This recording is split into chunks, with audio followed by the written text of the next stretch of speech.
mapagpalang umaga mga kaganda. Ayan, flex ko lang yung aking mga tanim. Ayan, nakikita nyo ba yung mga kamatis na yan? Yan, narito ako sa taas ng apartment kung saan ako nakatira. Yan, di ba ang lalim? Oh, lalim ng lupa, no? Pero, ayan, mayroon akong mga ilang pananim dyan. Yan, kamatis, sili. Ayan ang aking sili, namumulaklak na.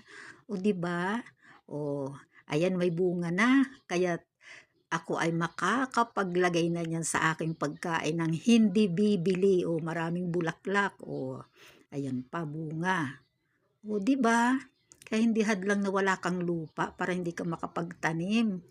Sabi nga pag gusto, may paraan.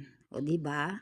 O, tingnan ninyo. Kaya't ako ay malapit ng makapagtinola na hindi ako bibili ng sahog dahil ako ay sinasahog ko lang naman ay dahon ng sili at malunggay. Ayan. So, kaya ayan, kita nyo ba yung malunggay na yan? O, di ba? O,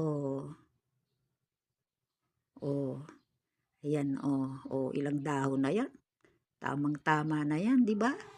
O,